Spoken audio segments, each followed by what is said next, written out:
ये मर्दों के जूते क्यों पहनती हैं?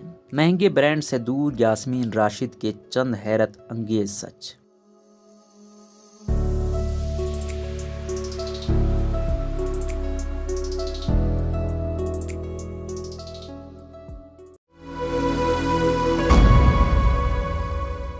मेरा अपना ही एक ब्रांड है, मुझे ब्रांडेड कपड़ों की ज़रूरत नहीं। ये कहना था डॉक्टर यास्मीन राशिद का, जो एक निजी चैनल के लिए इंटरव्यू दे रही थी। उनका कहना था कि ज़िंदगी में एक वक्त ऐसा आता है जब आपको उन सब नमूद नुमाइश की ज़रूरत नहीं रहती। ये सब चीज़ें आपके काम के आगे कुछ भी नहीं होती। मुझे साफ सुथरे अच्छे कपड़े पसंद हैं, लेकिन मैं ये ब्रांड के चक्कर में नहीं पड़ती। कभी ये नुमाइश की आदत नहीं रही, ना ही मेरे बच्चों या शौहर ने इसके लिए इसरार किया। मर्दाना जूते इनकी खास पहचान है। क्या तकरीबात में भी यही जूते पहनती हैं? इसका जवाब उन्होंने कुछ इस तरह दिया कि मैं क्योंकि मेडिकल कॉलेज में पढ़ाती रही हूँ, तो मैंने जब इंग्लैंड से इसकी ट्रेनिंग ली तो हमें सबसे पहला सबक यही पढ़ाया गया कि आपके जूते सबसे आरामदेह होने चाहिए, क्योंकि खड़े होकर क्लास में पढ़ाना है ताकि आप कंफर्टेबल रहें। तो जब से यही आदत है। मेरी स्टूडेंट हंसा करती थी कि डॉक्टर यास्मीन जोगर्स वाली। इनके शौहर राशिद साहब से उनकी शादी को 50 साल हो गए हैं। डॉक्टर साहिबा का कहना था कि वो भी बड़ी सादा तबीयत की आदमी है। उन्होंने कभी मुझसे बनने संवरने की फरमाइश नहीं की, ना कभी सादा रहने पर एतराज किया। बहुएं कभी कभार कह देती हैं कि अम्मा आज तो सफेद कपड़े ना पहने, कोई रंगीन कपड़े पहन ले। उनका कहना था कि पाकिस्तान मेडिकल एसोसिएशन ज्वाइन किया तो सारा दिन मर्दों के दरमियान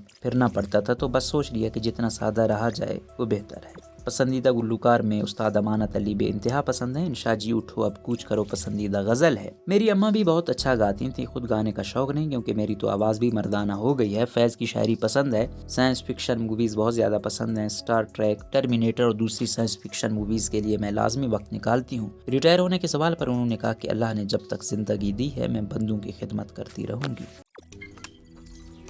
रोजनामा कुदरत की वीडियो देखने के लिए अभी YouTube चैनल पर सब्सक्राइब करें और बेल आइकन पर भी क्लिक करें।